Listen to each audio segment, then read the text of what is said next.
شريف تمركزه وحش قوي قوي قوي قوي قوي. نقطة كده ايه الراجل اضافها. السلام عليكم، معاكم عبده، ومعاكم اول ماتش ليسترو. اذا كنت بنطقها صح اصلا. الماتش ابتدى خطة 4-3-3. عادل مصطفى هو اللي كان حاطط تشكيلة يعني بنسبة 90% زي ما كنا بنسمع يعني، وباين يعني ان كل اللعيبة اللي لعبت الماتشات اللي فاتت هي اللي موجودة النهاردة. اللعيبة كان عندها شوية حمية كده، طبعا مدرب جديد بقى وكله عايز يثبت نفسه.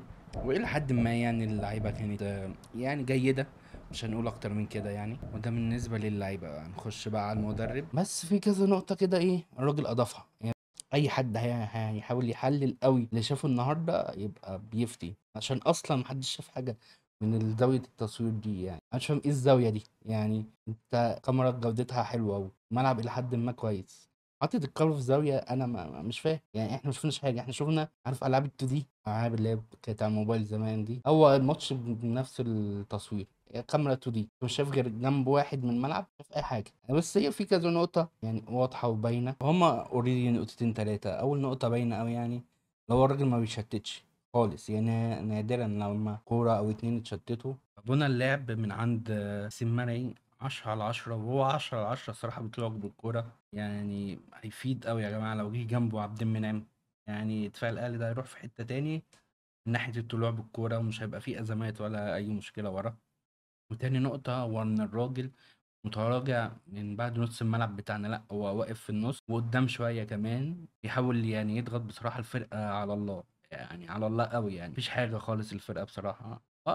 أنا بقوله ده مش تقييم للراجل بس، كذا نقطة كده. تالت نقطة وهي المهمة بقى يعني، هو تمركز محمد بن رمضان مع ريبيرو. كان دايما بيخليه يتقدم جوه ال 18، يعني كان بيخترع حاجات كده، كان دايما بيخليه يتقدم جوه ال 18. لكن مع النهارده لو شفناه هو دايما يعني ايه موجود في بنى اللعب. يعني هو تاني واحد بعد مروان عطية بيستلم الكوره، بيحاول يتمركز في نص الملعب وده الضروري وده اللازم. هو لعيب نص ملعب ما ينفعش يتقدم قوي كده يعني. فدي نقطة النهارده ممتازة. والفاول اللي هو خده اللي اتضرب فيه ده كانت في نص الملعب، استلم بظهره وراح لافف، وهي دي ميزته. هو يخش وسط اتنين تلاتة كده ولا حد يقدر يوقفه. فبصراحة يعني ده بعد النقط المبشرة، هي مش نقط حاكمة بس مبشرة، بنقطة إن المدرب الدفاعي أصلا بيتعرف يعني من أول ماتش ليه. يعني المدرب الدفاعي في أول ماتش هتلاقيه بيدافع وراجع وراكن الأتوبيس، لكن هو أدينا هنشوف هو إيه الدنيا معاه. هو بصراحة ما فيش أي حكم عليه إلا الماتش ده والماتش اللي جاي برضو، بتاع كذا ماتش يعني. بس مهما غيرت أي مدرب في شوية حاجات كده. يعني مثلا أنا مش عارف إيه اللي رجع شريف. يعني هم رجعوه عشان كان مستني ومش راضي يمضي مع الزمالك فنرجعه. طب إزاي يعني؟